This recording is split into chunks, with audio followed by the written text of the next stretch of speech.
Good evening, everyone. We just get recover from the pandemics. The pandemic is still spreading around the globe. But like people say that we need to be able to learn to live with the pandemic, with the coronavirus, with the COVID-19. Otherwise, we won't survive. We all but we will die, and some country they will starving to die because they cannot do business, because the global economy cannot run their businesses, particularly in Phuket Island.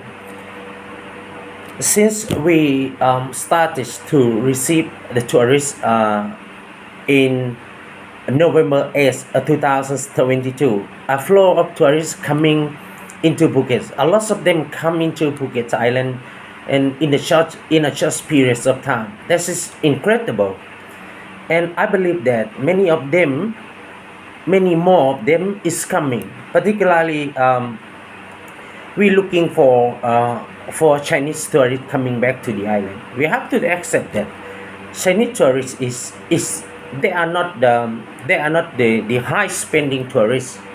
But anyway, with the volume, there are millions, 10 millions or 20 millions in Chinese people coming to the islands, to Thailand per year. So when you do business, you are able to sell the high quality product, and you sell with double profits. The cost is maybe 100 baht, but you sell 300 baht. But you will get profits 200 baht. But if you sell it, if the cost is 100 baht as well, but you don't know how to do business, or you are too good, so maybe you sell as 150. So you need to sell, I think you need to sell around, you need to sell that kind of product around four pieces. So let's cut the crap. So the economy getting better, and I am super happy because as the self-employment, our businesses dependent on the overall business of the island, and we dependent on the number of the tourists that's coming to the island. I wish there is nothing interfere, there it will be nothing interfere with tourism industry in the islands. You know what? I told myself I don't mind or even need to be stuck in the traffic for 2 hours a day. I don't care, as long as I am able to make money. What happened in the COVID? We are many businesses is die, and many people lose their job, many people lose their house, and many people lose their car, and I almost lose my business. But fortunately, we have our business had been established prior to COVID-19, and also because of the service and because of the quality that we put into our business. And so what make us survive during the COVID-19 is we have regular customer. They are quite a loyalty customer. They are beyond regular customer, but I think they are loyalty customer. And the second thing is the special program. The extra money that the government provided to the populations of 1,500 baht or 3,500 baht. That kind of projects make our business moving and is able to survive until today. Since the tourists come back, the economy, the money that coming to the circle, to the economic circle in the island is spreading around in the island. And even we have to accept that most of the money go to the investor, or go to the entrepreneur, or go to the owner of the big hotel, or they own so many hotel. But whatever, anyway, some amount of money come down into the roots, into the lowest level of people, so everyone have opportunity to come back to to trade again. So everything is good and it's going to be good, and but we need to look at the what happened today. What happened today? If you look at if you watch the international seminar or academic seminar, there are concerns, very concerns from the academics around the world. There are many think tank institutions, and think tank institutions is a kind of the organization that they do a lot of research about particular subjects, and they collect a lot of data and informations. So that data and informations will help the think tank organizations to analyze all of the data and informations again, and to predict the more to more to predict something, that what is going to happen, or how it's going to happen.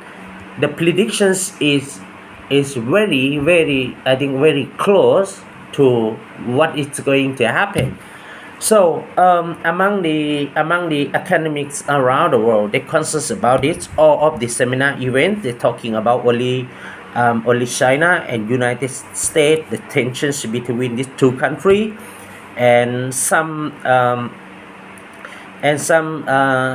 think tank institutions, for example, CSIS, they even do simulations, simulations about the war game, how Chinese is going to move their army, how Chinese is going to start to attack, who will start to attack first, how is Taiwan how is Taiwan prepare themselves to receive the attack from Chinese military, and also how Japan is going to get involved. So the total casualty and the damage, and the number of people who will die, the this kind of think tank, they do simulation. For example, they say that in the first few weeks, around 300,000 soldiers of United States will die with the first few weeks.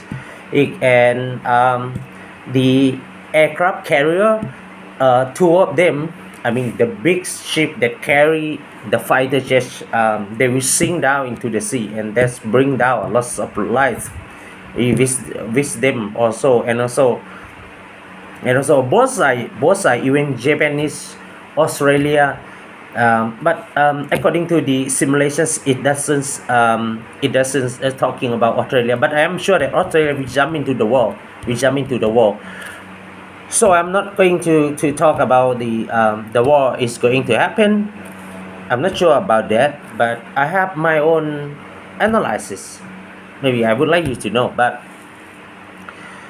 what happened today is many people concerns, and when they concerns, particularly the academics, lecturer, the persons, professor who work for famous universities around the world, they start to worry, so they start to talking about it. I'm not sure what is the purpose of speaking about it. I'm not sure, but something I am very concerned is the simulation that conduct by CSIS think tank organizations from United States.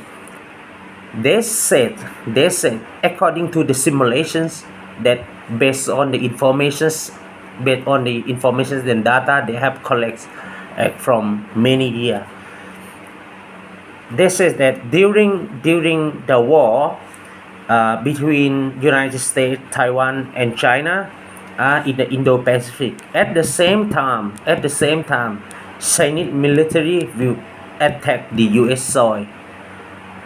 I don't want to see it. I don't want to see it. If this thing happen, if they are correct, what is going to happen is World War III. World War III is far more worse than COVID-19, far more worse than, even far more worse than the World War II, because we have better military, We have more military, we have sophisticated weapon, we have precisely missile, and we have satellites, and we have technology, we have AI to be able to analyze the informations of the enemy. So it's just very easy to kill each other, particularly kill your opponent in the last amount, with one strike, and your opponents and your enemy will die. So I think it's gonna be very, very worth. I wish if there is the war between China, I'm not sure that Russia will jump in the war between China and United States because of Taiwan, because of United States interest in the Indo-Pacific, because of Taiwan is one of the main geographic strategy for United States, and also Japan is one of the most and strongest allies of United States in that area, and also South Korea. But we didn't see what is the standpoint of South Korean government. But let's forget about that. Maybe when the war happens, so we will know, and also Australia, of course. So this is the concerns that's coming from the academic around the world. They even do simulation, how thing is going to happen. So I wish that the war is not going to happen, because I believe if I am Xi Jinping, if you were President Xi Jinping, it's not easy, it's not easy to order your military to attack Taiwan and to attack United States Navy in the Pacific or in the South China Sea, or to attack Japan, and to fight with Japan, to fight with United States, to fight with Taiwan, to fight with Australia at the same time. The first thing is it's not gonna be easy. The second thing is the China economy is in the tough time during the COVID zero policy, because they closed the country longer than the other countries. So all the business, all the company, they cannot doing business with each other, particularly with the other countries. And also China need to depend on imports energy, and also a lot of product to run their business inside China without imported. If they cannot import all of the product that's very necessary, particularly energy, into China, they are not able to run the economic system within the country. So Xi Jinping needs to think about this. I believe that he will think about the consequences. What is the react of the global communities? What is United Nations is going to talk about? And even the South Africa country, they are allies to China.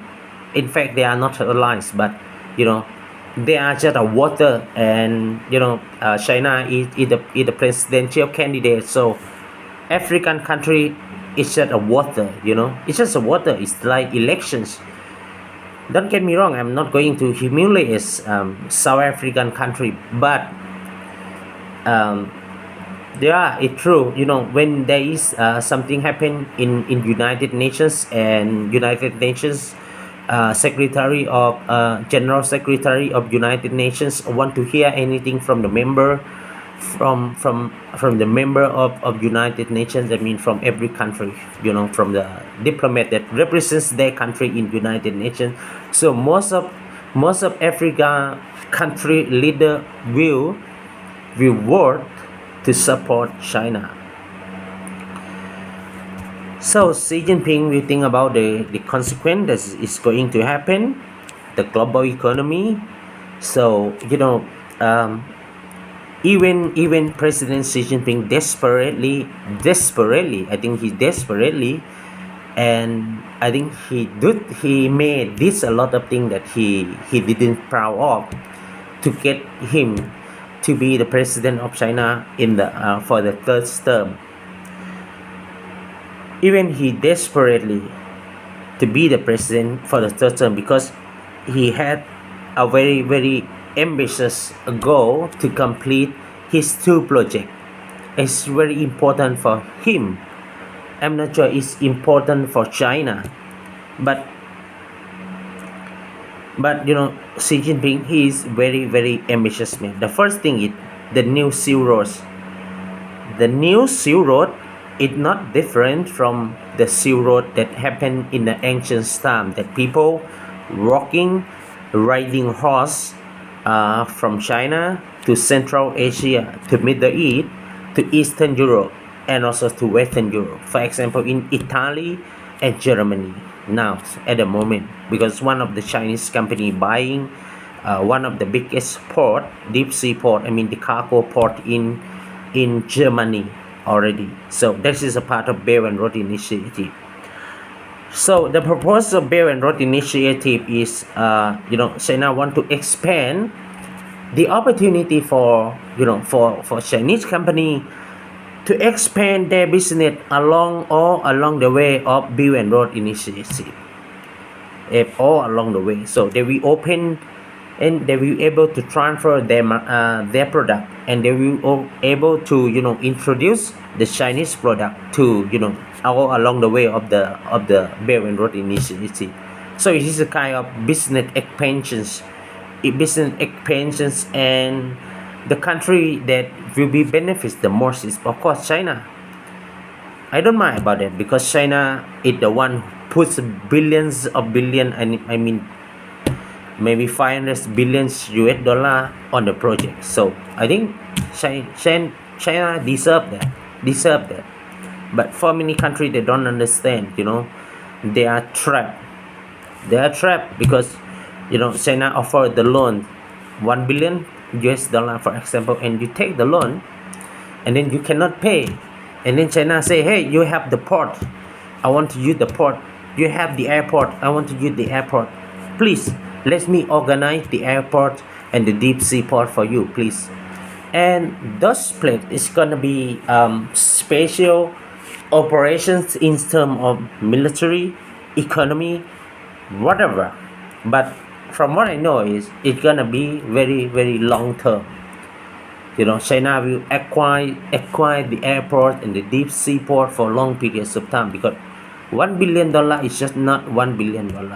When you borrow 1 billion US dollar, you need to pay maybe 300 more or millions US dollar for the interest rate. And also, one of the other ambitious goal of President Xi Jinping is that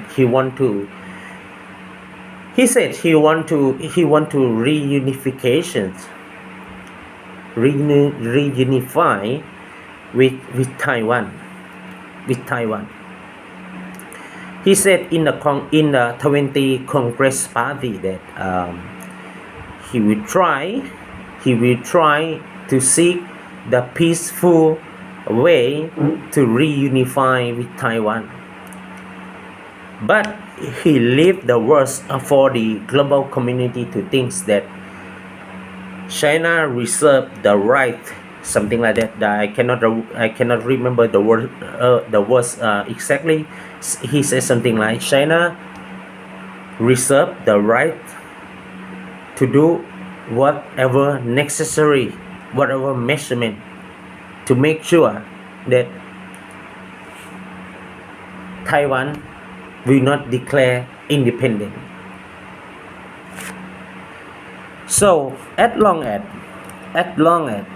Taiwan government and Taiwanese people will not declare independent, so all of the economic, government, diplomats, and businesses organization, and particularly the government, the Western country, Western allies, and Chinese government, they still have time to think about it, to reconsidering about what they are going to do, what they plan. But from what I see, China already planned about in terms of military strategy. One of the simple example is Chinese build man-made islands around the South China Sea, and there is nothing in the man-made islands except military facility. So, what is the purpose of military facility? For war, right? And also, Chinese has when you look at the war between Ukraine and Russia, there is something coincident but unbelievable coincidence. But the country who will get the benefits, I don't want to say the most benefits from the situation between the war between Russia and Ukraine is China. For example, United States try to supply and selling the modern weapon to Chinese government, no, to Taiwanese government and to Taiwanese military. And they're considering that during the war, if the war happens, so they plan to supply the arms and also the arm and also the military weapon, military aids, particularly the weapons. Let's say the weapons. So how is United States is going to supply those arms to Taiwan during the war? Because a lot of arms from United States had been sent to Ukraine. It's like, sorry to say, but I'm not accusing any country or any government. I need to speak first. It seems like Russia is the first step who start the war, and Russia know what is going to happen. That we got a lot of sanctions. We got sanctions from European Union, whatever that European Union want to do with them. But something he know for sure is about energy, and also he know, the Russians know that they are able to analyze this. They know that the Western country and United States will supply a lot of arms and weapons to the Ukraine's army. So what happened today is in the war field between Russia and Ukraine is pretty difficult for Russia to put Ukraine back into its place. So the war is going to be tough for the Russian army. Even Russia have more weapon, have more fighter jets, have more lots of weapon and missile, and still have more lots of lots of soldier. Russia is able to assemble people to get trained and go to the war field. But it's still difficult for Russia to win over Ukraine. It's gonna take long periods of time. And when Russia got sanctions from Western country, from United States about oil embargo, so Russia cannot export oil to the other country. They cannot sell, let's say. And a country that come to buy those oil and gas is China. So the question is, what is the most important commodity and what is the most important things during the war? One of the most important, energy, right? Because you need energy to supply your submarine, you need energy to supply your fighter jet, you need energy to supply your missile, you need energy to supply your warship, you need energy to supply your aircraft carrier. So energy is very important, and in the meantime, the energy is not going to supply. It's not going to supply the army, but it will be able to supply the demand for internal use within China as well. What a coincidence. And also the other thing is, I think it's coincidence as well. Europe and United States send a lot of weapons for Ukraine to fight against Russia because they cannot avoid. the world today come at the point that when the other person they fight each other, you just cannot stand and watch, because you know exactly that if your friend lose, and you will lose, particularly you will lose your ground, you will lose your backyard or your front yard to your enemy, and he will stay in the front yard, in the place that used to be your territory before, and look at your face every day, and you have no idea what is going to happen, what is he going to do with you. So the world is changed. NATO and United States cannot abandon Ukraine. Whatever is going to happen, cannot, absolutely can. So when United States doesn't have enough supply, uh, um, of course United States will not have enough weaponry supply to Taiwan during the war, if the war happen. So how long Taiwan is able to resist, to persist the attack from Chinese military, even the Taiwanese military buy a lot of weapons from United States, but we have to accept that China has a lot more. I think more than Japan, more than Taiwan, more than Australia combined, maybe.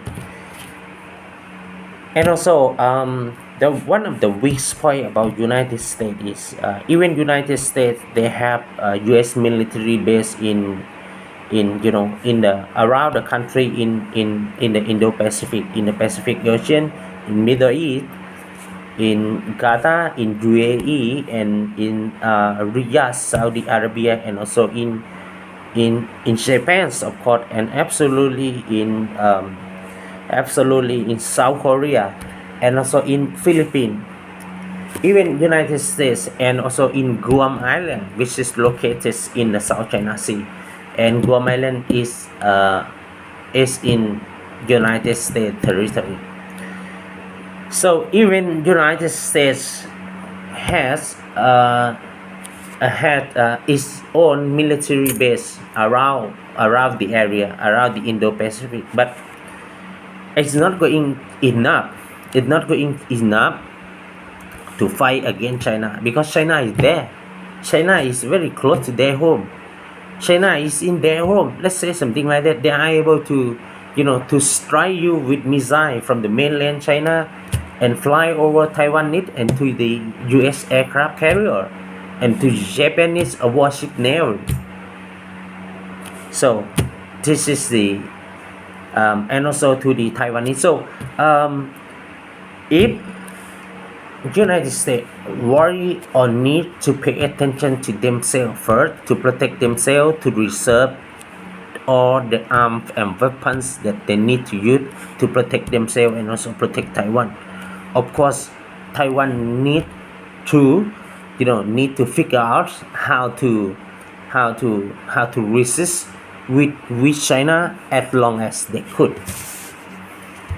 So there are many issues and many stories that very complicated, that happen in that area and happen among the country, why Australia, why Japan, and why South Korea, and why South Korea didn't come out, and why, and what is South Korea is going to do if the war happen. Do we sure that China is going to bet everything that they got with Taiwan? So if China made decision to do so, it mean there are something that worth to lose some amount of their economy, worth to get damaged, worth to get dirty, because something else more precious waiting for them. But I don't think so. I didn't see any precious. So the world today, particularly China, China is the second largest economic area and one of the second largest um, military forces and military strongest in the world after United States. So the world today is that many countries, particularly the country that has a lot of money, strong in terms of have advanced technology and has a lot of money to develop the army, to develop the weapon. So they will try to put themselves step by step to explain their influence. This is something I don't understand. Whatever I speak, it doesn't mean that I speak because I want to blame China. I don't want to blame China. I don't want to blame China. You know,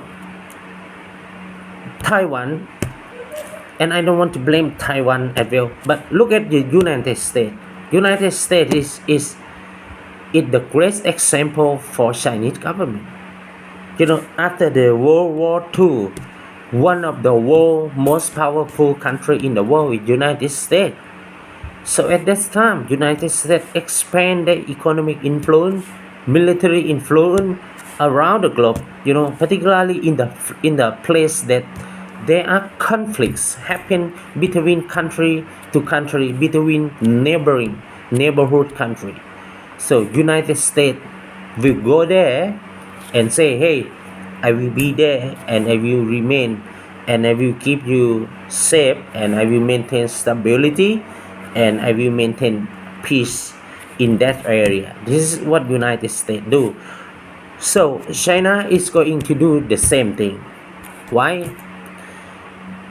In the present day, if you do something, if you didn't do something, even you are very very good at your economy, if you are technology, but if you don't aggressive sometimes, if you don't have an ambitious plan to conquer the world, for example, you will start losing more and more and more from the person who control the area before you, who control the world state before you, such as United States and European Union. So all of the thing that I have been saying is coming from the concerns of the economic around the world, from the professor and assistant professor from the famous university or from the think tank institutions from United States and from European country. The concerns, and they start to talking about the war scenario. They're starting talking about the war more and more each day. It seems like that they believe, it seems like that they prepare, but the worst effect from the seminar by academic who worry about the war between China and United States is they will make people become nervous. They will make country in the area or country around the globe become nervous. They don't have confidence to keep doing their regular economic activity. And people start to when people start to absorb the information from the super genius think tank organizations, and people will start to believe. The effects of this kind of seminar is going to happen, is going to impact a lot to the world. And you know what? When people start to believe, most of the people, I mean the global citizens, most of them, if they believe, the worst case scenario that will coming along, they will take sides. For example, later I will explain why Japan didn't stand still. Why Japan need to fight side by side with United States. It's same with the other country. Their country will take side. We're siding with China, or we're siding with Western country. We're siding with United States and Taiwan. And also people, customer, populations, they lose confidence in the economic system is very very important. Look at the Phuket Island at the moment. I think the number of economics. So what I can say is GDP, but GDP is the measurement that we uses to measure the economic growth for the overall picture of the country. But I think the number of business in Phuket has been increases, and also many people is employed. Many people have a job, and also small and medium enterprises, they are able to do their business. So for some people, they are able to come back from home into the Phuket Island and run their business, reopening and run their business again. So everything is gonna be better. And also the purchasing power come back. Purchasing power is very important. And if there is no confidence among the customer, among the people in the community, or in the economic area, if they don't have any confidence about the economy, they will not pay for shit. They will not pay for anything. They won't buy anything because they want to save money with them, and they want to make sure that in the worst of the worst case of scenario, they will be survive with the number of the money that they have, that they try to save. But from what we see when we look at the Phuket people at the moment, they feel confidence. So when people feel confident, and also plus the money, the real money, not only the confidence, we have the real money coming into the island from overseas, every day, every week, every month. So people don't worry about the worry about economics is decreasing. And so when people having confidence, so it's easy for the overall economics, and company is able to come back to run operation, doing business, trading with the other country, like usual. So I'm not siding with the academic that the war is going to happen, but I am happy to listen, and I will follow up. What are they saying? Maybe there will be some useful information that we might learn from them. But something, what a shame that we never heard anything from China. China have a lot of professor. I mean the persons who know a lot about the Western country, and we didn't see that what they are talking about, the scenario or the tensions between United States and China, and also Japan, Australia, and Taiwan. So the informations we get, it don't forget, it's from only one side, is that United States and the Western country. So I will update you more about this. Thank you very much for watching. Have a good night. See you again till next time.